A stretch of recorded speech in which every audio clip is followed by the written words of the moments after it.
नमस्कार। कार्यक्रम सीधा कुरा जनतासँगै हेर्नको निमित्त न्युज 24 टेलिभिजन हेरेर बसिरहनु भएका सम्पूर्ण दर्शक महानुभावहरूलाई स्वागत छ।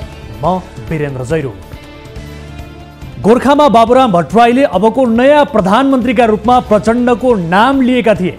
गोरखामा भट्टराईको कुरामा मक्ख परेका प्रचण्ड तनहुँ पुगेर रामचन्द्र पौडेलका मतदाताको बुद्धि भुट्न भनिदिए भावी प्रधानमन्त्री रामचन्द्र पौडेल हुनेछन्। डडेलधुराका जनता झुक्क्याउन प्रचण्ड र माधव कुमार नेपालले भनेका थिए फेरि पनि प्रधानमन्त्री त शेरबहादुर देउवा नै हुन्। जनतालाई इमोसनल ब्ल्याकमेल गर्ने भनेको यही नै हो। सोझा सिधा जनताको अगाडि गएर हाम्रो पार्टी वा गठबन्धनका उम्मेदवारलाई जिताएर पठाउनुस्, मन्त्री प्रधानमन्त्री बनाएर फिर्ता पठाउने जिम्मा हाम्रो भयो यति भनिदिएपछि सभामा जम्मा भएका जनताले पर्र ताली बजाउँछन्। जनतालाई के लाग्छ भने हाम्रा मान्छेले अवसर पाएपछि हाम्रो क्षेत्रको पनि भलो हुन्छ, तर अहिले भइरहेका फन्डा कसैको भलो गर्न भनेर गरिएको होइन।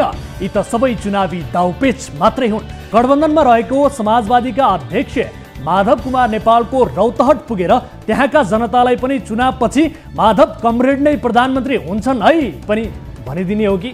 स्थानीय तहमा खसेको मतलाई क्याल्कुलेटरले जोडेर केहीले अबको चुनावमा एमाले प्रत्यक्षतर्फ 30 सिटमा खुम्चिने आकलन गरेका छन्।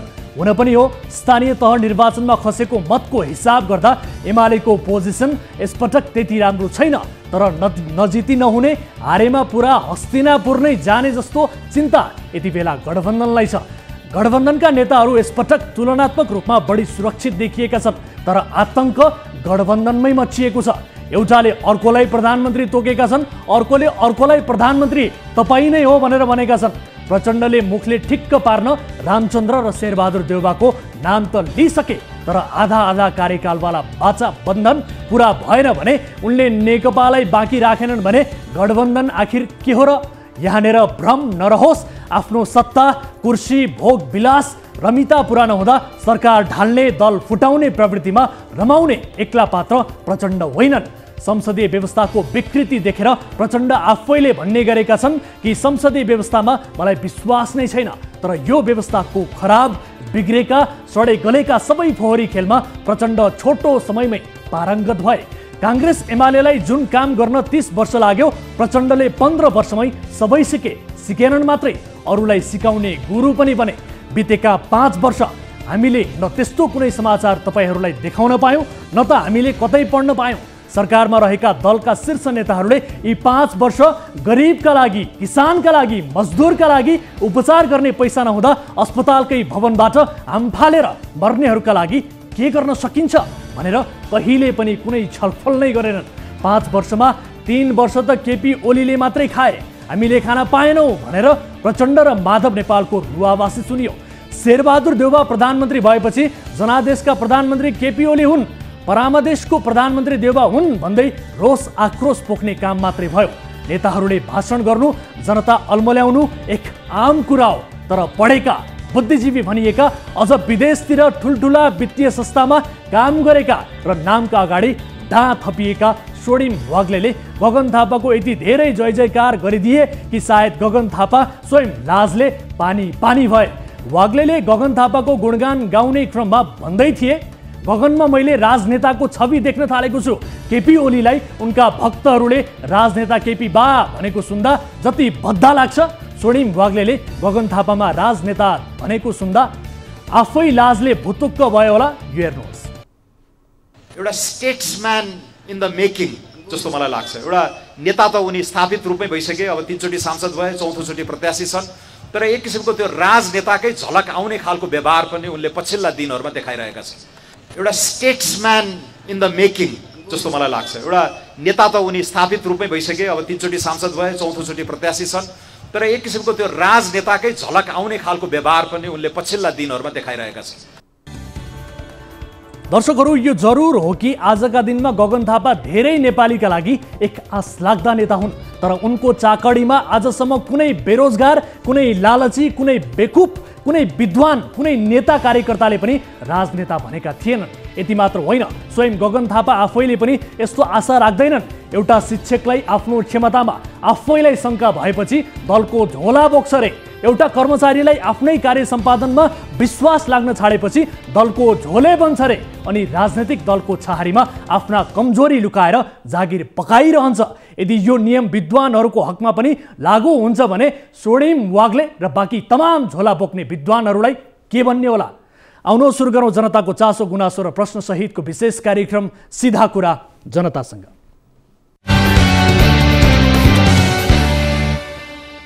स्वागत छ दर्शक महानुभावहरू, कार्यक्रम सीधा कुरा जनतासँगको नयाँ श्रृङ्खलामा विविध विषयसहित आज पनि उपस्थित भएका छौँ।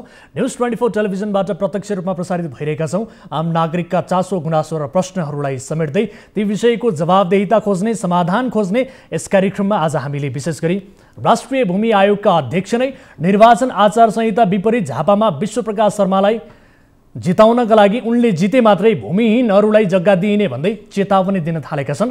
आयोगका अध्यक्षले बोलेको अडियो रेकर्ड सहितको एक विशेष रिपोर्ट प्रस्तुत गर्नेछौँ। यसबाहेक प्रत्यक्ष रूपमा आयोगका अध्यक्षसँग कुराकानी गर्नेछौँ र यस्तै गण्डकी प्रदेशका मुख्यमन्त्री एकपछि अर्को एक्सनमा उत्रिएका छन्। उनले आसन्न निर्वाचनमा आफ्नो पार्टीका उम्मेदवारलाई नसघाएको भन्दै भौतिक पूर्वाधार मन्त्रीको जागिर नै ट्रेड पारिदिएका छन्। यसबारेको रिपोर्ट प्रस्तुत गरेसँगै बर्खास्तमा परेका मन्त्रीसँग लाइभ कुराकानी आजको कार्यक्रममा हुनेछ र त्यस्तै आसन्न निर्वाचनमा स्वतन्त्र उम्मेदवारहरूले विशेष गरी स्वतन्त्र उम्मेदवारहरूले स्वतन्त्रका लागि कसरी बेफाइदा गरिरहेका छन्, यसको लाभ दलहरूलाई कसरी हुन सक्छ भन्ने बारेको एक विश्लेषणात्मक रिपोर्ट हामी आजको कार्यक्रममा प्रस्तुत गर्दैछौँ र यसबाहेक विविध विषयहरू आजको कार्यक्रममा समावेश गर्नेछौँ। समयले साथ दिए तपाईँ दर्शक महानुभावहरूसँगको प्रत्यक्ष कुराकानीमा जोडिनेछौँ। कुनै पनि समस्या पर्नु भएको छ, कुनै पनि आपद विपदमा पर्नु भएको छ भने तपाईँले प्रत्यक्ष रूपमा हामीलाई कल गर्न सक्नुहुनेछ, आफ्ना समस्याहरू आफ्ना गुनासाहरू राख्न सक्नुहुनेछ भन्दै कार्यक्रमको सुरुवात गरौँ हाम्रो नियमित स्तम्भ ताली र गालीबाट। यसअघि हामीले सोधेको प्रश्न थियो, एमाले अध्यक्ष केपी शर्मा ओलीले विगतका गल्ती सच्याएर एमालेमै फर्किन माधव कुमार नेपाललाई आग्रह गरेका छन्।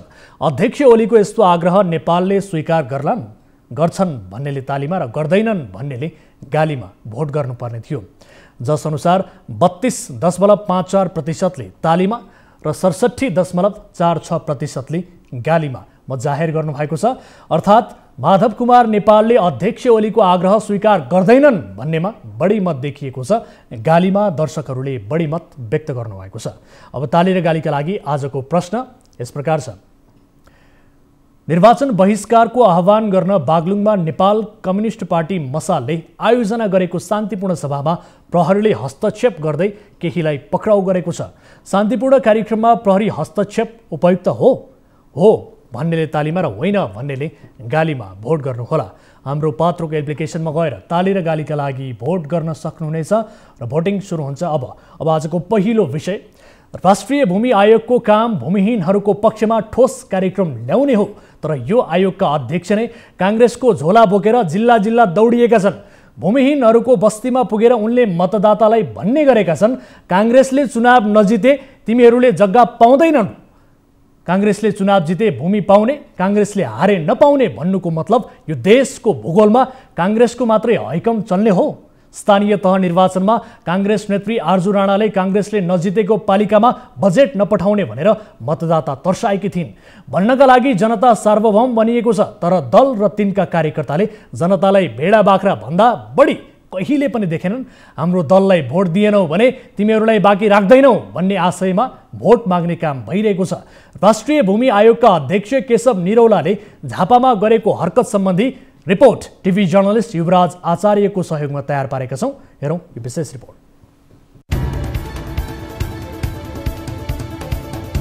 राष्ट्रिय भूमि आयोगका अध्यक्ष केशव निरौला निर्वाचन आचार संहिता विपरीत सुकुम्बासी भेला गरेर गठबन्धनका उम्मेद्वारले नजिते जमिन नपाउने बताएपछि विवादमा परेका छन्। निर्वाचन आचार संहिताको उल्लङ्घन गर्दै निरौला यति बेला देशव्यापी दौडाहामा छन्। गत साता झापाको मेचीनगर वडा नम्बर 10 धुलीबारी स्थित पार्टीको एक कार्यकर्ताको घरमा सुकुम्बासी भेला गरेर अध्यक्ष निरौलाले गठबन्धनलाई भोट दिए मात्र जग्गाको धनी पूर्जा दिलाउने प्रलोभन देखाएका छन्। उनले झापा 1बाट विश्वप्रकाश शर्माले जिते मात्र सुकुम्बासीले जग्गा पाउने नत्र मुद्दा मामिला हुने भन्दै बोलेको अडियो सार्वजनिक भएपछि विवादमा परेका हुन्। अडियोमा उनले गठबन्धन हारेर गठबन्धनको सरकार बनेमा जग्गा नपाइने भनेको सुनिन्छ। यो अडियो सुन्नुहोस्। गठबन्धनको सरकार भएन भने आयो गठबन्धनको सरकार गठबन्धनको भयो भने के हुन्छ, काम हुँदैन। किनभने आयोग एकातिर हिँड्छ सरकार एकातिर हिँड्छ अनि उसले हामीलाई निकाल्न खोज्छ हामी अदालतमा गएर बस्न खोज्छ अनि यो लडाइँमा पछि पिरमा को बराइन्छ अब यो जमिनवाला समस्यावाला पर्छ यहाँनिर चाहिँ के त्यसैले यो कुरा आम पिपुल्सले बुझिदिनु पर्यो तिमीले जसको बढी समस्या छ उसले बुझिदिनु पर्यो र एकचोटिको लागि सिद्धान्त जेसुकै भयो फेरि अब होइन गठबन्धनकै सिद्धान्त सकिहाल्यो र सैद्धान्तिक रूपमा जेसुकै भए पनि हाम्रो कामका लागि भए पनि हामीले एकचोटि विश्वप्रकाशलाई जिताउँ। गठबन्धनको सरकार भएन भने सुकुम्बासीका समस्या समाधान नहुने र मुद्दा मामिलाको झमेला मात्रै हुने भन्दै उनले मतदाताहरूलाई प्रभावित पार्न खोजेका छन्। कांग्रेस महामन्त्री समेत रहेका झापा एकका उम्मेद्वार विश्वप्रकाश शर्माको आग्रहमा आफू भोट माग्न हिँडेको उनले खुलाएका छन्। विश्वप्रकाशले पटक पटक उहाँ अध्यक्ष हुँदा अध्यक्ष बनाउँदा त्यसपछि विभिन्न उसमा कराएको त्यो त्यति चासो छ क्या अनि हिजो अस्ति मूल्य पनि बढ्यो भन्ने विषयमा पनि उनी त्यसो गरे त्यसैले तपाईँहरूलाई चाहिँ हामी एकदम विश्वस्त तुल्याउँछौँ यो काम गर्छौँ। हाम्रो कार्यावधि 3 वर्षको हो 1 वर्ष अहिलेलाई पछि थप 2 वर्ष फेरि काम नसकिन बढाइन्छ त्यो 2 वर्ष र मा हाम्रो काम हुन्छ र यसका लागि एउटा चाहिँ अवस्था चाहिँ के आउनुपर्छ भने गठबन्धनको सरकार हुनुपर्छ। विगत लामो समयदेखि सुकुम्बासीहरू भोटको औजारको रूपमा प्रयोग हुँदै आएका छन्। यसपटक भूमि आयोगका अध्यक्ष नै सुकुम्बासीहरूलाई भोटको औजार बनाउन गठबन्धनको सहारा बनिरहेका छन्। उहाँ पर बेलाबारी कहाँ मिटिङ छ अरे 2-4 जना यहाँबाट केटाहरू गएका थिए तल आयोगबाट अफिसबाट आउनु भएको थियो अरे हाकिम साहब ल्याएको थियो अरे पार्टीले। यसअघि अध्यक्ष निरौलाले मेचीनगरको वडा नम्बर 10 र 15 का साथै बुद्धि शान्तिमा पनि सुकुम्बासीको भेला आयोजना गरेर सत्ता गठबन्धन र उम्मेद्वार शर्मालाई भोट मागेका थिए। भूमिहीनका समस्या समाधान गर्ने जिम्मेवारी पाएका निरौला अहिले दल तथा नेता विशेषका लागि आफ्नो डप्पा सहित भोट माग्न हिँडेका छन्। निरौलाको टोलीमा आयोगका अन्य केन्द्रीय पदाधिकारी आयोगका झापा अध्यक्ष तिलक पाण्डे पनि छन्। निर्वाचन आचार संहिता 2079ले नेपाल सरकारले गठन गरेको कुनै पनि आयोगका पदाधिकारीले कुनै राजनैतिक दल वा उम्मेद्वारको पक्ष वा विपक्षमा प्रचार प्रसारमा संलग्न हुन वा प्रचार प्रसार गर्न नहुने प्रश्न व्यवस्था गरेको छ। परिच्छेद 3 को दफा 5 हेर्नुहोस्। त्यस्तै निर्वाचन आचार संहिताले नेपाल सरकारको सार्वजनिक पद धारण गरेको कुनै पनि व्यक्तिले कुनै प्रकारले निर्वाचनको स्वच्छता वा निष्पक्षतालाई प्रभावित गर्ने गरी कुनै पनि कार्य गर्न नहुने र सरकारी स्रोत र साधन कुनै राजनैतिक दल वा उम्मेद्वारको पक्ष वा विपक्षमा हुने गरी प्रयोग गर्न वा गराउन नहुने व्यवस्था गरेको छ। सार्वजनिक पद धारण गरेका मान्छेले आचार संहिता विपरीत कुनै कार्य गर्न पाइँदैन पक्का हो सर। अब त्यो विषयमा भर्खर न्युज आयो हामीलाई पनि भर्खर त्यो खबर भएको छ। यस विषयमा हामी बुझ्छौँ के रहेछ हाम्रो आचार संहिता अनुगमन समिति छ समिति मार्फत त्यो कुराहरू बुझिन्छ के रहेछ यथार्थ कुरा बुझेपछि अनि त्यसलाई के गर्ने भन्ने कुरा त्यसपछि एउटा रिक्युरमा पुगिन्छ सर। तर आयोगका अध्यक्षले निर्वाचन आचार संहिताको उल्लङ्घन गर्दै सुकुम्बासीहरूसँग भोट माग्दै हिँडेका छन्। यता नेकपा एमाले अध्यक्ष निरौलाको शैलीको विरोध गर्दै उनी विरुद्ध अडियो सहित उजुरी गरेको छ। झापा 1 मा कांग्रेस महामन्त्री विश्वप्रकाश शर्मा र एमाले स्थायी कमिटी सदस्य अग्नि पोखरेल बीच मुख्य प्रतिस्पर्धा छ। शर्मालाई गठबन्धन र खरेललाई राप्रपाको साथ छ।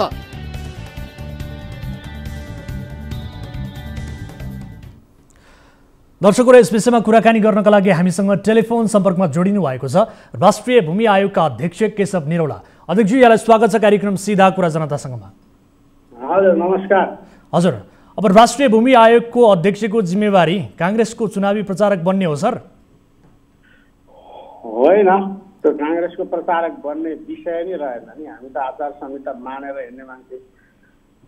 तपाईहरुले आचार संहिता मानेको छु भनेर तपाईहरुलाई लाज लाग्नुपर्छ सर। भर्खरै हामीले अडियो रेकर्डमा सुनायौं तपाईले सुकुम्बासी बस्तीमा गएर त्यहाँ कांग्रेसका कार्यकर्तासँग विश्वप्रकाश शर्माले चुनाव नजिते जग्गा पाइँदैन भन्ने किसिमको आशयको अभिव्यक्ति दिनुभएको छ। मतदातालाई प्रलोभनमा पार्न खोज्नु भएको छ। यो देशमा रहेको जमिन जति सबै कि कांग्रेसकै बिर्ता हो सर? होइन तपाईले राख्नु भएको यो जुन प्रस्तुति छ यो त कुनै एमाले कार्यकर्ताले राखे जस्तो लागिराखेको छ।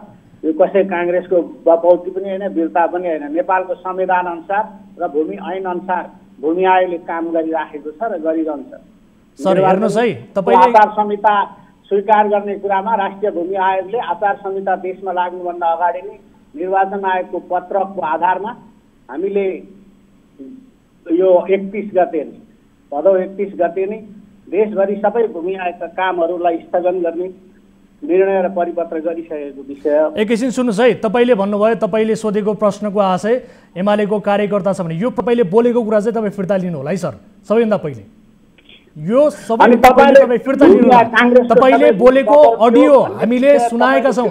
तपाईँले सुकुम्बासी बस्तीमा गएर जे भन्नुभएको छ त्यो जस्ताको त्यस्तै हामीले सुनाएका छौँ। हामीले जे सुन्यौँ, हामीले जे देख्यौँ त्यो सबै कुरा हामीले बोलेका हौँ सर। त्यही आधारमा तपाईँलाई प्रश्न गरेका हौँ। तपाईँले यसलाई ढाकछोप गरेर ढाकछोप भन्छ त? यो होइन, पहिला नम्बर कुरा त्यो विषय कति के बोलियो, कति बढाइ चढाइ त्यहाँनिर राखियो, त्यो विषय पहिला छानबिन गरेर टुङ्गो नलागेसम्म तपाईँ निष्कर्ष सहित जुन दोषारोपणमा उत्रिनु भयो। मैले सर तपाईँले के भन्नुभएको छ, गठबन्धनको सरकार बनेन भने ठगबन्धनको सरकारले केही पनि गर्न सक्दैन, तपाईँहरूलाई जमिन चाहिँ मिल्दैन भन्ने किसिमको आशयको तपाईँले अभिव्यक्ति दिनुभएको छ। त्यो गलत कुरा हो। जमिन मिल्दैन होइन, हामीसँग बसिराखेको बेला कुराकानी भएको बेला अब यो कोठा बैठकमा या कहाँनिर भइराखेको कुरा न हामी आमसभा र्याली कुनै कार्यक्रममा गएर भाषण गर्ने कुरा, यो आचार संहिता विपरीत छ भन्ने कुरा हामीलाई प्रश्न थाहा छ।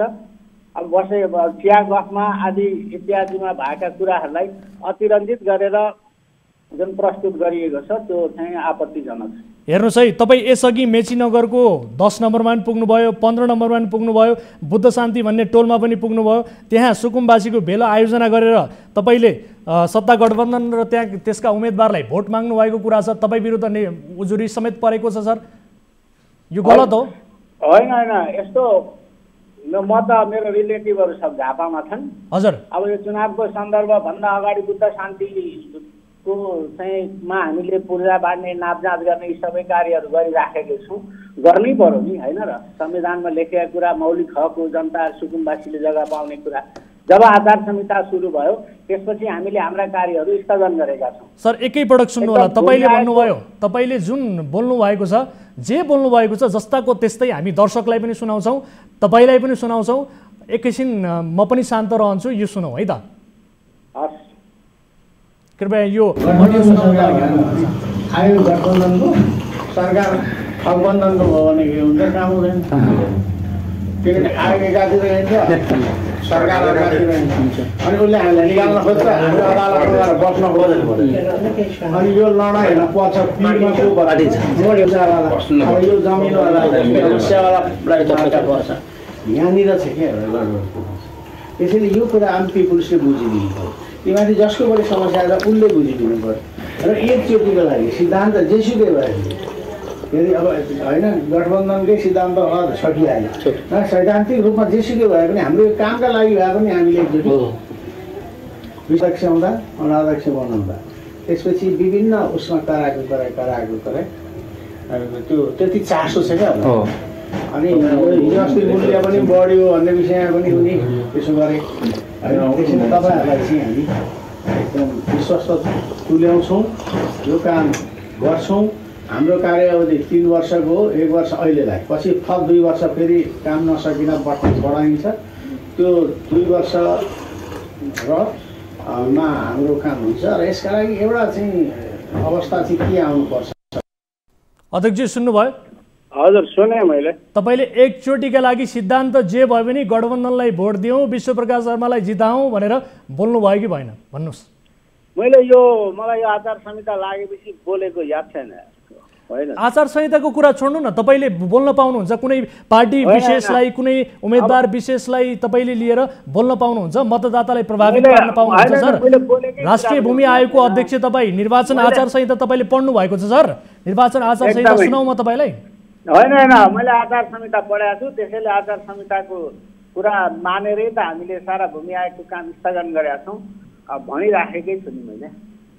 अनि विश्वप्रकाश शर्माले नजिते भने चाहिँ उनीहरूले यो भूमि पाउँदैन, जमिन पाउँदैन? होइन होइन, त्यो कुरा त गलत हो यार, त्यस्तो होइन। तपाईँ आफैले भन्नुभएको छ भर्खरै विश्वप्रकाश शर्मालाई जिताउँ, गठबन्धनलाई जिताउँ, यदि होइन भने यो त मैले भनेको जस्तो लाग्दैन मलाई होइन। यो कसरी आयो, यसरी यो के भयो मलाई त थाहा छैन। त्यो तपाईँको अडियो हो कि होइन? यो मेरो बोली पनि होइन भनेर भन्नु होला अहिले फेरि। मैले बोलेको होइन, कहाँबाट आयो भने? त्यो त होइन, त्यो त छानबिनपछि टुङ्गो लागिहाल्छ नि। अनि तपाईँको अडियो हो कि होइन यो भन्नुहोस् न? आफ्नो अडियो त चिन्नु पर्यो नि। तपाईँले बोलेको हो कि होइन भन्नुहोस् न? होइन होइन, यो कुरा त अब अलिकति त मैले केही मेरो चाहिँ बोले जस्तो लाग्यो, केही त थप भए जस्तो लाग्यो। यो सम्पूर्ण अरूले तपाईँकै आवाजमा क्यारिकेचर गरेर थप दिए?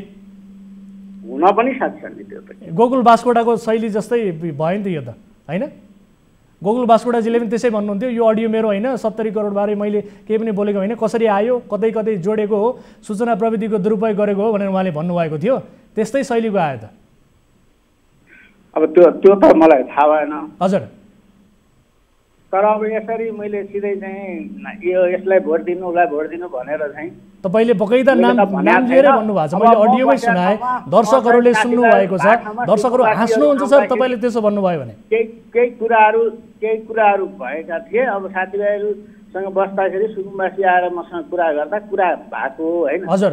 कुरा भएको, यी सबै कुरा चाहिँ भएको होइन। त्यही कुरा त अब अलिअलि भयो। अब हामी काम गर्छौँ सर। अध्यक्ष हामीले भन्नै पर्यो नि। अध्यक्ष केही कुरा चाहिँ मैले बोलेको हो, जोडजाड गरेर अलिकति केही कुराहरू तपाईँहरूले थपिदिनु भयो कि भनेर हामीलाई शङ्का गर्नुहुन्छ कि तपाईँ? त्यति पनि विषयलाई अत्यन्त किन बनाउनु, मैले किन शङ्का छ भने भन्नुहोस् है। फेरि तपाईँले के भनिहाल्नु भयो कार्यकर्ता भनेर भन्नुभयो कि होइन? होइन, तपाईँले त्यसै गरी काङ्ग्रेसको पपौती हो यो भूमि भन्दाखेरि मैले त्यो भनेको मात्रै हो। त्यो होइन, विश्वप्रकाश शर्माले नजिते चाहिँ नपाउने भन्ने किसिमको भयो भने त यो जमिन नै काङ्ग्रेसकै बिर्ता हो कि भन्ने जस्तो भयो नि त। देशका सारा जमिन काङ्ग्रेसकै बिर्ता जस्तो भइहाल्यो। हजुर। गठबन्धनले गठन गरेको भूमि आयोग भन्नलाई त केही कुनै गाह्रो भएन होला नि त। त्यो त सबै चाहिँ एकदम प्रष्ट छ। अब काङ्ग्रेसले नजिते केन्द्रबाट बजेट नै नपठाउने भनेर त स्थानीय तह निर्वाचनमा नेत्री आर्जु राणाले नै भन्नुभएको थियो। अब मतदाता तर्साउने, थर्काउने, लोभ लालच देखाउने काम जति सबै काङ्ग्रेसले चाहिँ गर्ने जिम्मा लिएको हो अध्यक्षज्यू कि के हो? यो त मलाई थाहा भएन। भन्नुहोस् न, भन्नुहोस्। के गरे हामी त चाहिँ भूमि आयोग हो। हामीले चाहिँ काम चाहिँ सुकुम्बासीका पक्षमा निरन्तर हिजो पनि गऱ्यौँ र गरिरहन्छौँ र भोलि पनि गर्छौँ भन्ने मेरो प्रतिबद्धता त मैले। तपाईँले यति बोलिरहँदा नि तपाईँले चाहिँ विश्वप्रकाश शर्माबाट के प्रलोभन पाउनु भएको छ र यस्तो काम गर्दै हिँड्नु भएको हो भन्ने प्रश्न तपाईँसँग प्रति पनि उठेको छ। प्रलोभन होइन, विश्वप्रकाशसँग त मेरो कुनै सम्पर्क भेटघाट केही नै भएको छैन। यो त कुनै विश्वप्रकाशसँग त चुनावी अभियानका या बिचमा कुनै सम्पर्कै भएको छैन। अब के प्रलोभनका कुरै भएन। अनि उहाँकै लागि भोट मागिरहनु भएको छ, कस्तो माया लागेको त विश्वप्रकाश शर्माको तपाईँलाई? भन्नुहोस्, उहाँकै लागि भोट माग्दै हिँड्नु भएको छ। आएको अध्यक्ष हुन्जेलसम्म त त्यो मायाको दूरी अलिकति बढाए हुन्थ्यो नि सर, किनभने तपाईँ त एउटा पदीय मर्यादा दायित्वमा जिम्मेवारीमा हुनुहुन्छ सर, त्यो कुरालाई ख्याल गरिदिएको भए हुन्थ्यो नि, होइन? होइन, मैले त त्यसो भने होइन। मैले खालि गठबन्धनले बनाएको यो आयोग हो, त्यसैले आयोगले काम हिजो पनि गरेको छ र भोलि पनि गर्छ भनेको मात्रै। ल हस्, अब एउटा अन्तिममा मेरो प्रश्न तपाईँलाई के छ भने विशेष गरी अब यो निर्वाचनलाई स्वच्छ प्रतिस्पर्धात्मक बनाउनुपर्छ भन्ने त सबैलाई थाहा छ। तपाईँको विचारमा स्वच्छ प्रतिस्पर्धा नगर्ने राजनैतिक दल र उम्मेदवारहरू को छन् जस्तो लाग्छ तपाईँलाई? यो पनि तपाईँको विचार जान्ने मन लाग्यो मलाई। मैले त्यस्ता त हेरेको छैन। तपाईँको जिज्ञासा त सही हो, तर मैले त्यसरी विश्लेषण गरेको छैन। मैले त्यस्तो भएदेखि बताउँथेँ, त्यो बताउन म असमर्थ सकिनँ।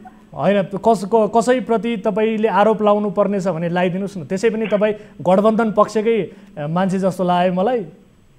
एउटा मञ्च नै भयो, तपाईँलाई प्लेटफर्म नै भयो, भनिदिनुहोस् न कसैप्रति आरोप लाउनु? होइन, आरोप लाउनु छैन। आखिरी गठबन्धन सरकार बनेपछि बने भूमि आयोग भएको हुनाले तपाईँले गठबन्धनकै भनिरहनु पनि परेन, होइन? हजुर, त्यो त प्रष्टै भइहाल्यो।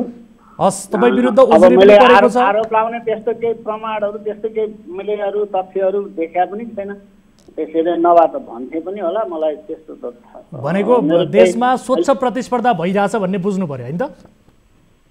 स्वस्थै भएको छ। यति निर्वाचन आयोग यति सशक्त ढङ्गले, निष्पक्ष तटस्थ ढङ्गले काम गरिराखेको छ। हजुर, तपाईँहरू गठबन्धनका लागि भोट मागिरहनु भएको छ, होइन त? धन्यवाद सर, धन्यवाद यहाँलाई, धेरै धेरै धन्यवाद। र तपाईँ विरुद्ध निर्वाचन आयोगमा उजुरी पनि परेको छ। पक्कै पनि निर्वाचन आयोगले यो प्रक्रियालाई अघि बढाउनेछ र केही न केही निर्णयमा निर्वाचन आयोग पुग्नेछ भन्ने विश्वास हामीले लिएका छौँ। तर यसो नगरिदिनु होला, निर्वाचन आचार संहिता विपरीतका गतिविधिहरू तपाईँहरू जस्तो जिम्मेवार व्यक्तिले गरिदिनु भयो भने यो देशको निर्वाचन स्वच्छ रहन सक्दैन। यति कुरामा चाहिँ तपाईँले ध्यान दिनुहुनेछ भन्ने किसिमको अपेक्षा हामीले गरेका छौँ। समय र संवादका लागि धेरै धेरै धन्यवाद सर। धन्यवाद। दर्शक महानुभावहरू, उहाँसँग हामीले कुराकानी गऱ्यौँ। उहाँले आफ्नै अडियो प्रति पनि शङ्का गर्नुभएको अवस्था छ। यद्यपि निर्वाचन आचार संहिता 2079ले के भन्छ भने नेपाल सरकारले गठन गरेको कुनै पनि आयोगका पदाधिकारीले कुनै राजनैतिक दल वा उम्मेदवारको पक्षमा वा विपक्षमा प्रचार प्रसारमा संलग्न हुन वा प्रचार प्रसार गर्न नहुने प्रष्ट किसिमको व्यवस्था गरेको छ, जुन व्यवस्था हामीले रिपोर्टमा पनि यहाँलाई देखाएका छौँ। अन्य विविध विषयहरू कार्यक्रममा बाँकी छन्, ती विषयहरू प्रस्तुत गर्नेछौँ ब्रेक पछाडि। अहिलेलाई पालो भएको छ ब्रेकको। यहाँहरू हेरिरहनु भएको छ कार्यक्रम सीधा कुरा जनतासँग, मात्र न्युज 24 टेलिभिजनमा।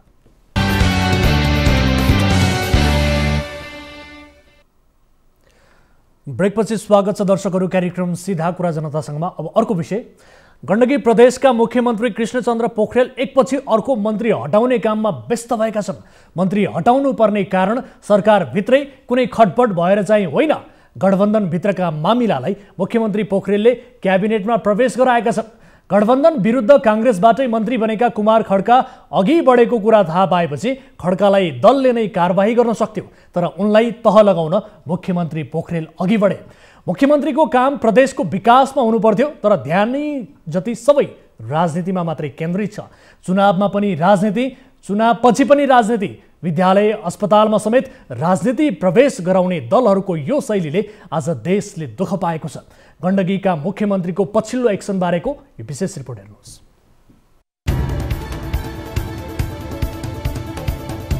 गण्डकी प्रदेशका मुख्यमन्त्री कृष्णचन्द्र पोखरेलले आफ्नो सरकारका भौतिक पूर्वाधार, शहरी विकास तथा यातायात व्यवस्था मन्त्री कुमार खड्कालाई बर्खास्त गरेका छन्। आसन्न निर्वाचनमा आफ्नो पार्टीका उम्मेद्वारलाई असहयोग गरेको आरोपमा मुख्यमन्त्री पोखरेलले उनलाई मंगलबार बर्खास्त गरेका हुन्। मुख्यमन्त्री पोखरेलको यो दोस्रो एक्सन हो।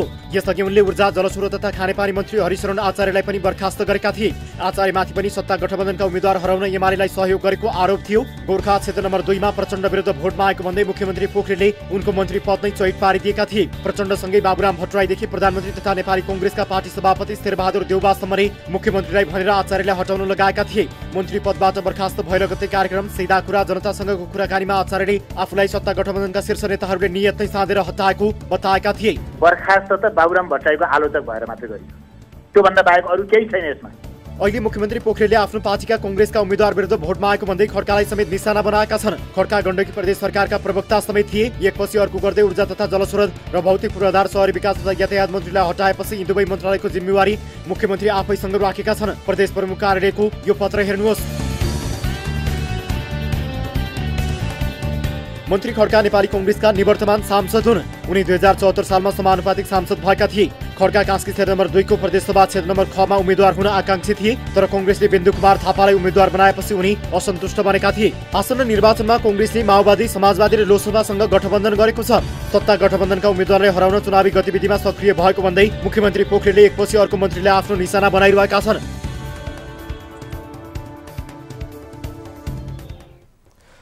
दर्शकहरू, यस विषयमा थप कुराकानी गर्नका लागि जोडिनु भएको छ बर्खास्तमा पर्नुभएका भौतिक पूर्वाधार, शहरी विकास तथा यातायात व्यवस्था मन्त्री कुमार खड्का। खड्का सर, यहाँलाई स्वागत छ कार्यक्रम सीधा कुरा जनतासँगमा। धन्यवाद, नमस्कार। हजुर, अब विगतमा हुने गरेको चर्चा अनुसार कृष्णचन्द्र पोखरेलको नेतृत्वमा सरकार गठन गर्न तपाईँको भूमिका चाहिँ एकदमै महत्त्वपूर्ण थियो, तर जसलाई तपाईँले मुख्यमन्त्री बनाउनु भयो तिनै पोखरेलले तपाईँलाई बर्खास्त गरे। मान्छे चिन्न तपाईँबाट भुल भएकै हो? होइन, उहाँ हाम्रो संसदीय दलको नेता हुनुहुन्थ्यो। नेपाली कांग्रेसको सांसदको हैसियतले, कार्यकर्ताको हैसियतले नेपाली कांग्रेसको नेतृत्वमा सरकार बनाउने अवसर आउँदा कांग्रेस पार्टीको कार्यकर्ताको हैसियतले मैले गर्नुपर्ने कर्तव्य निर्वहन गरेको थिएँ। त्यसमा मलाई गौरव छ, पश्चाताप छैन। अब कृष्णचन्द्र पोखरेल एक सक्षम मुख्यमन्त्रीका रूपमा लिनुहुन्छ कि उहाँलाई दलको वफादार कार्यकर्ताको रूपमा लिनुहुन्छ? अब यो मेरो बर्खास्तगीको निर्णयका बारेमा मैले उहाँसँग सम्पर्क गर्न खोज्दाखेरि उहाँले फोन उठाउनु भएन। हजुर, तसर्थ चाहिँ यो निर्णयका पछाडिका कारणहरू के थिए, बाध्यताहरू के थिए, आवश्यकताहरू के थिए, त्यो बारेमा मैले आधिकारिक मुख्यमन्त्रीजीबाट र केन्द्रीय नेतृत्वबाट केही थाहा नपाइरहेको स्थितिमा आकलन गरेर, अनुमान गरेर यस्तो गम्भीर विषयमा बोलिहाल्न चाहिँ उपयुक्त हुन्छ जस्तो मलाई लाग्दैन। भनेको मुख्यमन्त्रीले कसको कुरा सुनेर तपाईँलाई बर्खास्त गर्नुभयो भन्ने किसिमको जानकारी तपाईँलाई अहिलेसम्म छैन? मलाई आधिकारिक रूपमा माननीय मुख्यमन्त्रीजीबाट वा आधिकारिक नेतृत्वबाट त्यस्तो केही जानकारी छैन। मिडियामा केही समाचारहरू आएका छन्। हजुर, ती समाचारका आधार सत्य हो भने त्यसबाट मैले केही आकलन गर्ने स्थितिमा छु। ठिक छ। अब तपाईँ काङ्ग्रेसबाट सांसद, काङ्ग्रेसबाटै मन्त्री बन्नुभएको नेता, अहिलेको चुनावमा चाहिँ एमालेकी मीना गुरुङलाई जिताउन किन लागि पर्नु भयो त तपाईँ? यो एकदमै कल्पित र एकदम पूर्वाग्रही आरोप हो। हजुर, भएको के हो त भन्दाखेरि म अहिले बालवाला मन्त्री छु र निर्वाचन आचार संहिताले मलाई कुनै पनि उम्मेदवारका पक्षमा सार्वजनिक रूपमा मत माग्न वा पक्ष र विपक्षमा बोल्नलाई चाहिँ निर्वाचन आचार संहिताले रोकेको। नेपाली काङ्ग्रेसको एउटा कार्यकर्ता त्यस्तो प्रजातान्त्रिक लोकतान्त्रिक दलको सदस्य भएका कारणले गर्दा कानुनले नगर भनेका कुरा मैले गर्न मिल्थेन। त्यो चाहिँ केन्द्रका मन्त्रीहरूले पनि त्यही गरिराख्नु भएको छ र विभिन्न प्रदेशका मन्त्रीहरूले पनि हिजो स्थानीय चुनावमा नै हामीले त्यो चाहिँ व्यवहार गरेको, अहिले पनि त्यही गरेको। त्यसका आधारमा निर्णयमा पुग्नु चाहिँ आशंका गर्नु वा चाहिँ राजनीतिक आग्रह पूर्वाग्रह गर्नु चाहिँ गलत हो र मलाई म माथि लगाइएका ती आरोपहरू सरासर चाहिँ असत्य छन्। हेर्नुहोस् है, अब भन्नेहरूले के पनि भनेका छन् भने बिन्दु कुमार थापासँग तपाईँको केही टसल थियो, केही टक्कर थियो, खटपट थियो, त्यस कारणले गर्दाखेरि मुख्यमन्त्रीज्यूले कहीँ कतै यही कारणलाई मानेर तपाईँलाई बर्खास्त गर्नुभयो कि भन्ने किसिमको कुराहरू पनि चलेको छ, समाचार त्यस किसिमबाट पनि आएको छ। बिन्दु कुमार थापासँग तपाईँको खटपट चाहिँ के हो?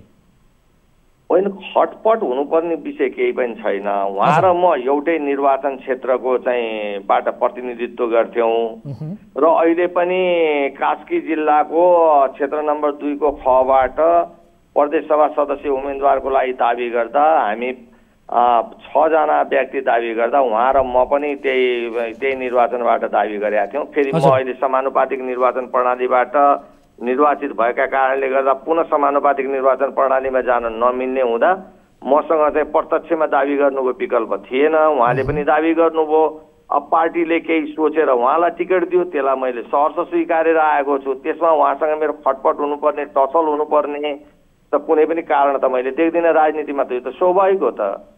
अब समानुपातिकमा पाउनु भएन, प्रत्यक्षमा पाउनु भएन, तपाईँले लगेर चाहिँ पार्टी भनौँ न काङ्ग्रेसमा विलय गराउनु भएको थियो, धोका भयो तपाईँलाई, यही बुझौँ? धोका पनि होइन। नेपाली काङ्ग्रेस पार्टीले म प्रति एकदमै माया सम्मान स्नेह गरेर प्रदेश सभा सदस्य बनायो, लेखा समितिको सभापति बनायो र अहिले वर्तमानमा मन्त्री पनि यही पार्टीले बनाएको।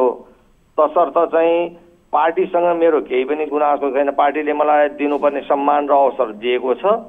तर अब यो घटना जुन घटेको छ यसका पछाडिका कारण के हुन् त भन्ने कुरामा म टोटल्ली अनभिज्ञ भएका हुनाले यसबारेमा त मैले कसरी राय दिन सक्छु? तपाईँ त टोटल्ली अनभिज्ञ नहुनु पर्ने हो, किनभने त्यो भित्रका अन्तर्वस्तुहरू त सारा कुराहरू मिडियामा आइरहेका छन्, सारा जनताले थाहा पाइरहेका छन् भनेपछि तपाईँकै मुखबाट पनि थाहा पाउनु पर्यो नि त जनताले। तपाईँलाई थाहा नहुने भन्ने कुरा पुरै त छैन। होइन, प्रश्न के हो त मैले अघि नै निवेदन गरेँ। प्रश्न सार्वजनिक समारोहमा गएर भाषण गरेन वा चाहिँ घर दैलो गरेन भनेर भन्दाखेरि त्यो भन्ने मान्छेहरूले आचार संहितालाई अध्ययन गरेनन्। यदि मेरो पार्टीले मलाई चाहिँ आवश्यकता महसुस गरेर तिमी फिल्डमै जानुपर्छ भनेको भए पार्टीको निर्देशनमा मैले राजीनामा दिएर मन्त्री पद छोडेर मात्र म मत माग्न हिँड्न पाउँथेँ। नभए भने निर्वाचन आचार संहिताले सम्माननीय प्रधानमन्त्रीज्यूले म आफ्नो चाहिँ निजी सवारी साधन प्रयोग गरेर आफ्नै तरिकाले जान्छु भनेर डडेलधुरा जान खोज्दा त निर्वाचन आयोगले रोक्यो। मैले पनि स्वयंले पनि निर्वाचन आयोगसँग म नेपाली काङ्ग्रेसको कार्यकर्ता भएका कारणले नेपाली काङ्ग्रेस र गठबन्धनका पार्टीका साथीहरूलाई मत माग्ने, घर दैलो गर्ने, कोण सभा र आमसभामा बोल्ने मलाई अनुमति दिनुहोस् भनेर सहमति माग्दा निर्वाचन आयोगले त्यो सहमति मलाई प्रदान नगरेपछि म कसरी चाहिँ कानुन तोडेर? ठिक छ, यो त तपाईँले गर्नु भएन। ठिक छ, यो त गर्नु भएन, निर्वाचन आचार संहिताको कुरा थियो। तर भित्रभित्रै मीना गुरुङलाई जिताउनका लागि तपाईँले भूमिका खेल्नुभयो भन्ने कुरामा सत्यता छैन? यो भित्रभित्र गर्नुभयो भन्ने कुरा त को पनि त केही प्रमाण होला नि त, केही तथ्यहरू होला नि। नेता कार्यकर्ताले सुनायो होलान्, कानसम्म पुर्यायो होलान्, त्यसकारण तपाईँ बर्खास्तमा पर्नुभयो। अब बर्खास्तमा म पर्न पछाडि केही न केही कारण त पक्कै होला नि। तर यदि त्यो मैले चाहिँ नेपाली काङ्ग्रेसको विरुद्धमा मत माग्दै हिँडेको हो भन्ने कुरा हो भने त्यो टोटल्ली असत्य छ, बनावटी कुराहरू छन्। अब तपाईँ बर्खास्तमा परिसक्नु भएको छ, तपाईँको मन्त्री पद नै चयन भएको छ। अब तपाईँ काङ्ग्रेस छाडेर राजनीति गर्नुहुन्छ कि काङ्ग्रेसले मारे पनि काटे पनि जाने ठाउँ कतै छैन भनेर रुखकै छारीमा रमाउनुहुन्छ? मैले काङ्ग्रेस छोड्नेको त कल्पना पनि गर्न सक्दिनँ। हजुर, तर कुरा के हो त भन्दाखेरि यो जुन समयमा यस्तो प्रकारको निर्णय भयो, यो निर्णयले निर्वाचनको मुखमा 4 दिन या 5 दिन मात्र छ निर्वाचन हुने, र यो मन्त्री पद पनि हाम्रो अहिले पनि निर्वाचन आचार संहिताले केही गर्न नपाउने, र चाहिँ मङ्सिर चुनाव पछाडि चाहिँ त यो त केयरटेकर गभर्मेन्ट हो। त्यस कारणले अहिले मन्त्री बर्खास्त गर्नु, योभन्दा अगाडि ऊर्जा मन्त्री बर्खास्त गरियो, एउटा कपोल कल्पित आरोप लाएर कि बागलुङमा उहाँले एमालेलाई प्रचार गर्यो, गोर्खामा चाहिँ प्रचण्डका विरुद्धमा बोलेर हिँड्यो भनेर भनियो।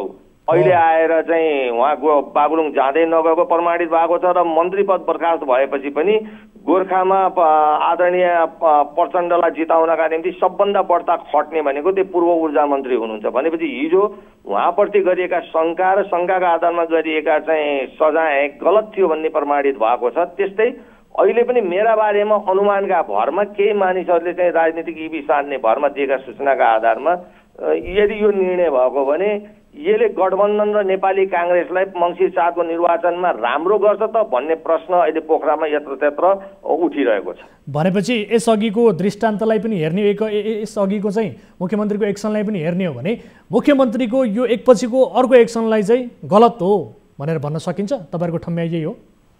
अब बर्खास्तगीको समय गलत छ, बर्खास्तगीको तरिका गलत छ। नेपाली काङ्ग्रेस लोकतान्त्रिक पार्टी हो, त्यस कारणले कुनै पनि मन्त्रीलाई वा कुनै पनि समितिमा बसेकालाई बर्खास्त गर्ने सजाय दिनुभन्दा अगाडि उसलाई सफाइको मौका दिनुपर्छ, स्पष्टीकरण सोध्नुपर्छ, उसका धारणा जान्नपर्छ। एउटा जसरी हिजो हरिशरण आचार्यलाई अनुमानका भरमा कारवाही भयो, त्यही अनुमानका भरमा मलाई पनि कारवाही भएको हो भने त यो त गठबन्धन र काङ्ग्रेसलाई जिताउने निर्णय त निश्चित रूपमा होइन। यो किन भइरहेको छ? बारम्बार चुनावका मुखमा बर्खास्तै गर्नु थियो भने पनि त 4 गतेको भोटिङ भइसकेपछि गरे भए आउँथ्यो, त्यत्रो अपराधै गरेको भए। यो बिचमा गर्दा यसले जाने सन्देश जुन बाहिर गएको छ, यसले गठबन्धनलाई र नेपाली काङ्ग्रेसलाई राम्रो गरेको छ भन्ने मलाई लाग्दैन। यदि राम्रो गरेको छ र बर्खास्तगीले नै काङ्ग्रेस बलियो हुने हो र गठबन्धनले चुनाव जित्ने हो भने त मलाई दिनमा 100 चोटि बर्खास्त गरे पनि म त्यसलाई सहज स्वीकार्छु। ठिक छ। अब खड्का सर, यस्तो अन्याय सहेर त तपाईँ काङ्ग्रेसमा किन बस्नुहुन्छ त? तपाईँलाई त एउटा अप्सन पनि छ, आफ्नो पुरानो पार्टी अखण्ड नेपाललाई बिउत्याउने, यो अप्सनतिर जाने सोच बनाउनु भएको छ कि छैन त? कि काङ्ग्रेसमै बस्नुहुन्छ?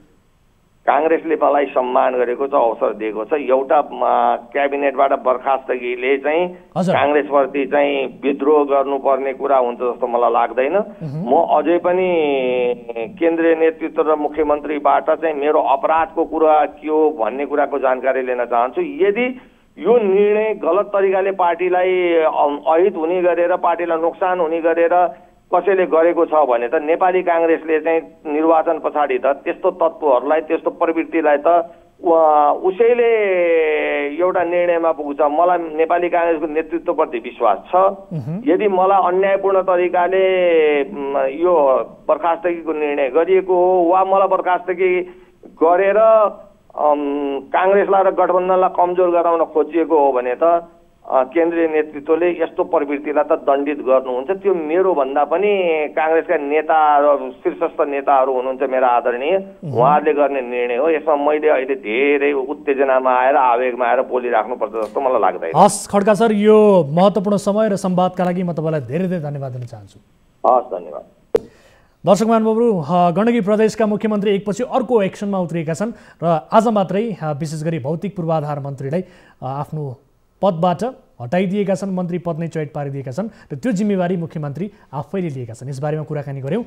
अब अर्को विषयतर्फ यहाँहरूको ध्यान आकर्षण गराउन चाहन्छु।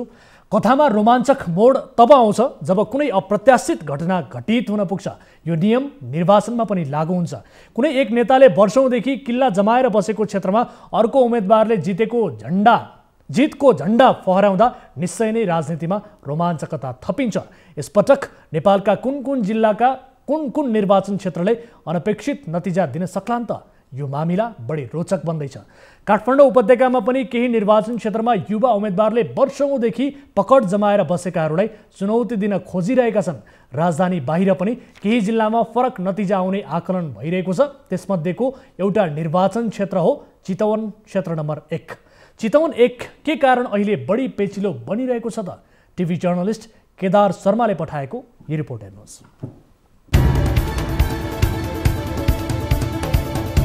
चितवन क्षेत्र नम्बर 1 मा अनपेक्षित नतिजा आउन सक्ने आकलन गर्दै अहिले यो क्षेत्र धेरैको चासोमा परेको छ। क्षेत्र नम्बर 1 मा नेकपा एमालेका उम्मेद्वार सुरेन्द्र पाण्डे उम्मेद्वार छन् भने गठबन्धनबाट विश्व पौडेल प्रतिस्पर्धामा छन्। पाण्डे पूर्व अर्थमन्त्री हुन् भने पौडेल नेपालका अब्बल अर्थशास्त्रीमा गनिन्छन्। एमालेका पाण्डे अर्थमन्त्री हुँदा उनको कार्यकाल तुलनात्मक रूपमा सफल मानिएको थियो भने विश्व पौडेल प्रधानमन्त्री पत्नी आरजु राणाको युलियन्स स्कुल ट्रस्टी तथा योजना आयोगका उपाध्यक्ष थिए। विगतमा यस क्षेत्रबाट चुनाव जितेर गएका प्रतिनिधिले राम्रो काम नगरेका कारण आफूले उम्मेदवारी दिएको पौडेल बताउँछन्। तटबन्धनहरू लिएर आउने सडकहरूको लागि, स्कुलहरूको लागि, खानेपानीको लागि र अन्य त्यस्तो कामहरू मैले धेरै गरेको छु र त्यसलाई हेरेर पनि जनताले मैले आगामी 5 वर्षमा के काम गर्न सक्नेछु भन्ने राम्रोसँग मूल्याङ्कन गर्नेछन्। पौडेल र पाण्डे मध्ये कोही एकले मात्रै प्रतिनिधि सभामा प्रवेश पाउन सक्छन्। राष्ट्रिय स्वतन्त्र पार्टीको पक्षमा देखिएको लहरले काम गरेमा यी दुवैका लागि चुनावी परिणाम निराशाजनक पनि हुन सक्छ। एमालेका उम्मेद्वार पाण्डे अहिले आफूले थालेका विकासका अधुरा काम पूरा गर्नका लागि पनि आफू विजयी हुनुपर्ने बताइरहेका छन्। पेट्रोलियमको पाइपलाइन आउँदैछ। पेट्रोलियमको पाइपलाइन हिजो हाम्रो पार्टीका अध्यक्ष केपी शर्मा ओली नेतृत्वको सरकारमै यसको सम्झौता भएर यो निर्माण प्रक्रिया अगाडि बढेको छ। अब तेल भर्न जाने सबै ट्याङ्करहरू र गाडीहरू यहाँ रोकिनेछन्। पतलैया अम्लेखगञ्ज जाने छैनन्। यस क्षेत्रमा राष्ट्रिय स्वतन्त्र पार्टीका हरि ढकालले प्रतिस्पर्धा गरिरहेका छन्। स्थानीय तहको निर्वाचनमा ढकाल काठमाडौँमा बालेन शाहलाई जिताउने अभियानमा जोडिएका थिए। अहिले उनी आफै प्रतिनिधि सभाका लागि उम्मेद्वार बनेका छन्, तर नयाँ राजनीतिक दलबाट। मेरो पुरै कार्यकालभरि चितवन क्षेत्र नम्बर 1 मा मेरो 10 देखि 4 बजेसम्म खोल्ने अफिस हुनेछ, जबकि यसले जनस्तरमा मसँगको पहुँचका लागि अनुनय विनय गर्न पर्दैन आम सर्वसाधारणले। यस क्षेत्रका विभिन्न बस्ती र मतदाताहरूसँग हामीले गरेको कुराकानीमा यसपटक स्वतन्त्र पार्टीको चुनाव चिन्ह घण्टीको पोजिसन बलियो देखिन्छ।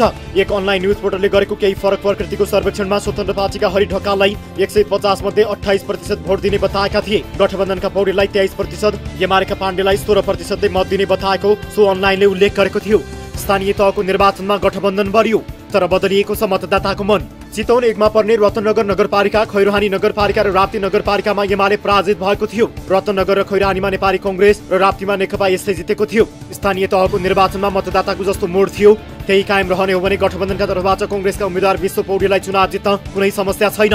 एकातिर गठबन्धन बलियो भएर आएको स्थिति, अर्कोतिर राष्ट्रिय स्वतन्त्र पार्टीको पक्षमा सुरु भएको लहरको बीचमा छन् नेकपा एमालेका सुरेन्द्र पाण्डे। गठबन्धन र स्वतन्त्र पार्टीलाई पन्छ्याएर चुनावलाई आफ्नो पक्षमा पार्न सुरेन्द्र पाण्डेका लागि चुनौतीपूर्ण छ। स्थानीय तहको निर्वाचनमा क्षेत्र नम्बर 1 मा पर्ने वडाहरूमा खसेको मतको हिसाब गर्दा एमाले 39,606 मत पाएको थियो, कांग्रेसले 36,783 मत पाएको थियो, माओवादीले 5,252 र नेकपा यस्तै 4,005 मत पाएका थिए।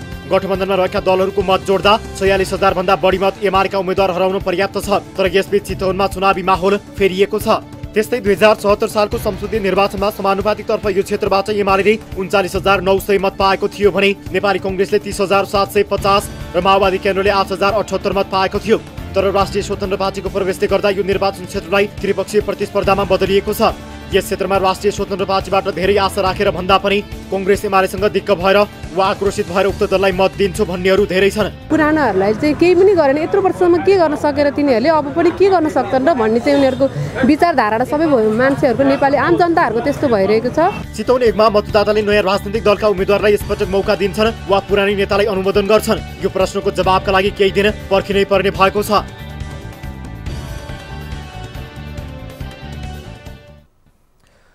दर्शकहरू, यससँगै एउटा अर्को सूचना पनि हामीलाई प्राप्त भएको छ। विशेष गरी राष्ट्रिय स्वतन्त्र पार्टीका सभापति एवं चितवन निर्वाचन क्षेत्र नम्बर 2 का प्रतिनिधि सभा सदस्य उम्मेदवार रवि लामिछानेको उम्मेदवारी खारेजीको माग गर्दै उजुरी परेको छ। विशेष गरी उम्मेदवार लामिछानेले विदेशी मुलुकको नागरिकता प्राप्त गरेपछि नेपालको नागरिकता त्याग नगरेको भन्दै उम्मेदवारी खारेज गर्नुपर्ने माग गर्दै राजकुमार पाण्डेले निर्वाचन अधिकृतको कार्यालयमा उजुरी दर्ता गराएको बताइएको छ।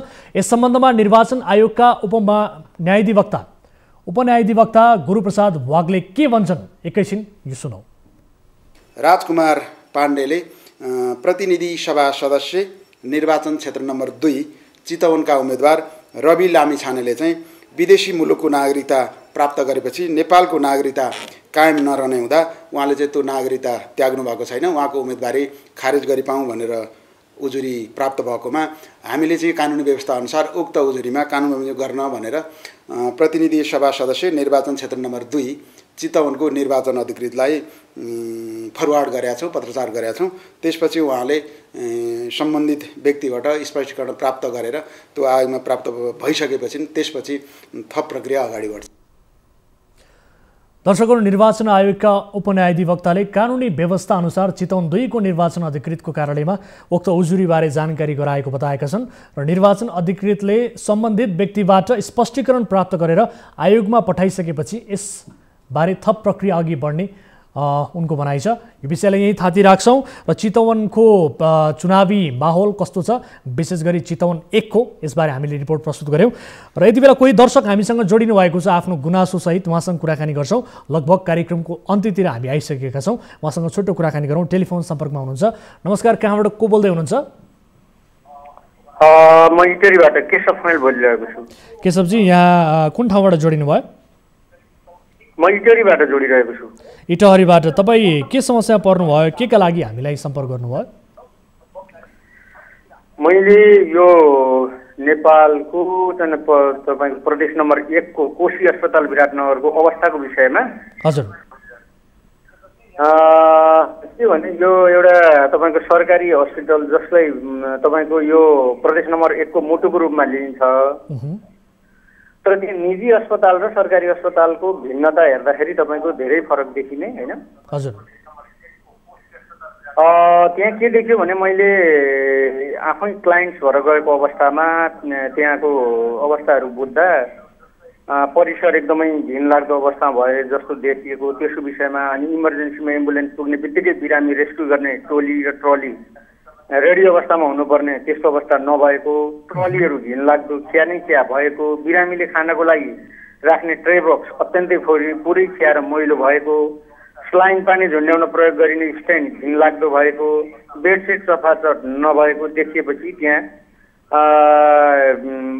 त्यो अवस्था देखिसकेपछि तपाईँको बिरामीहरूको एकदमै हालत अवस्था देखिसकेपछि मैले केही कमेन्टहरू गरेको थिएँ र कर्मचारी साथीहरूसँग यो अवस्थाको विषयमा जानकारी गराउन खोज्दा त्यहाँहरू थप कुराहरू पत्ता लाग्यो र हेर्दाखेरि बिरामी बिल काउन्टरमा टोकनको व्यवस्था नभएकोले एकदमै ठेलामठेलको अवस्थामा भएको र विभिन्न किसिमका बिरामीहरू को भिडभाडले अरू थप रोग संक्रमण बढ्न सक्ने स्थिति देखिएको र ठेलामठेलको स्थिति र बिरामीहरूको दुःख शास्ति देखिएकोले त्यो विषयमा पनि केही कमेन्ट गरिएको छ। अनि तपाईले यस बारेमा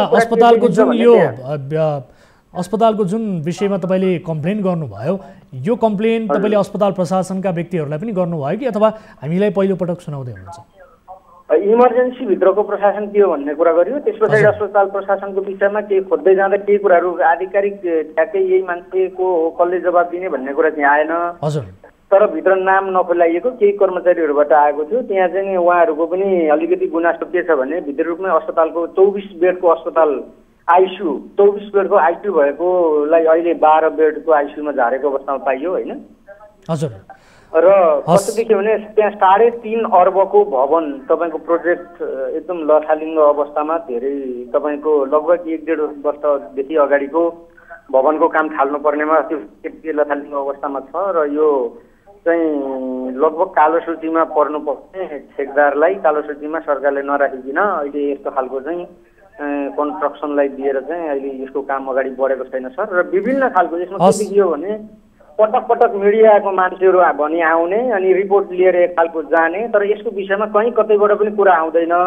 पत्रकारहरूले पनि के गर्छन् त्यो कुरा थाहा भएन। हामी यो विषयलाई गम्भीरताका साथ उठाउनेछौँ। हामी पक्कै पनि यसै कार्यक्रम मार्फत यो विषयलाई उठाउनेछौँ। तपाईँले अन्य नागरिकहरूको पनि एउटा प्रतिनिधित्व गर्दै अस्पताल जस्तो संवेदनशील विषयमा त्यहाँ देखिएको भद्रगोल अवस्था व्यतिथिका विषयमा यो आवाज उठाउनु भएको छ। यो आवाजलाई पक्कै पनि हामी साथ दिनेछौँ, किनभने अस्पताल आफैमा एउटा संवेदनशील क्षेत्र हो। त्यहाँ धेरै कुराहरूको व्यवस्थापन चुस्त दुरुस्त हुनुपर्दछ, त्यो बिरामीका लागि पनि र बिरामीका आफन्तहरूका लागि पनि। यी विषयमा तपाईँले आवाज उठाउनु भएको छ, खबरदारी गर्न खोज्नु भएको छ, तपाईँलाई हामी पक्कै पनि साथ दिनेछौँ। हाम्रा टिभी जर्नलिस्ट मार्फत त्यहाँको वस्तुस्थिति के हो यसबारे यथाशीघ्र बुझ्ने कोसिस गर्नेछौँ। समय र जानकारीका लागि म यहाँलाई धेरै धेरै धन्यवाद दिन चाहन्छु। दर्शकहरू, यसबारेमा कुराकानी पक्कै पनि गर्नेछौँ। अस्पताल जस्तो संवेदनशील क्षेत्र हाम्रो प्राथमिकतामा पक्कै पनि पर्छ। यसभित्र हुने व्यवस्थापन चुस्त दुस्त हुनुपर्छ, त्यहाँको अवस्था वातावरण सही हुनुपर्छ भन्ने हामीलाई पनि लागेको छ र सोही विषयमा हामी रिपोर्टिङ गर्नेछौँ। कोशी अस्पताल भद्रकोल रहेको बारे एकजना दर्शकले हामीलाई जानकारी दिनुभएको छ। हाम्रा टिभी जर्नलिस्टको पनि हामी ध्यान आकर्षण गराउन चाहन्छौँ र यही कार्यक्रम मार्फत अस्पतालमा देखिएको यस्तो व्यथिति र यस्तो भद्रकोलको अवस्थाको बारेमा जानकारी गराउने र अस्पताल प्रशासनलाई गम्भीर रूपमा ध्यान आकर्षण गराउने कोसिस हामी गर्नेछौँ भन्दै आजलाई यिनै विषयहरू प्रस्तुत गर्दा गर्दै कार्यक्रम सिधा कुरा जनतासँगको निर्धारित समय सकिएको छ। एउटा अर्को महत्त्वपूर्ण रिपोर्ट हामीसँग बाँकी नै छ। यो रिपोर्ट आगामी श्रृङ्खलामा हामी प्रस्तुत गर्नेछौँ भन्दै कुनै पनि समस्या पर्नु भएको छ र कुनै पनि यसै किसिमका समस्याहरू तपाईँका गाउँठाउँ वरपर देखिएका छन् भने हाम्रो टोल फ्री नम्बर 1660112424 रहेको छ। यसै गरी एनसेल नम्बर 9801572424 र एनटिसी अर्थात् भाइबर नम्बर रहेको छ 9745615654। 24 घण्टा 24 हेल्प डेस्कमा तपाईँले सम्पर्क गर्न सक्नुहुनेछ, आफ्ना गुनासाहरू टिपाउन सक्नुहुनेछ र त्यससँग सम्बन्धित रहेका तथ्य प्रमाणहरू पनि हामीलाई विभिन्न माध्यमबाट पठाउन सक्नुहुनेछ र तपाईँका गुनासा उप हामी पक्कै पनि काम गर्नेछौँ भन्दै आजका लागि कार्यक्रम सिधा कुरा जनतासँगबाट म वीरेन्द्र जैरू बिदा हुन्छु। नमस्कार।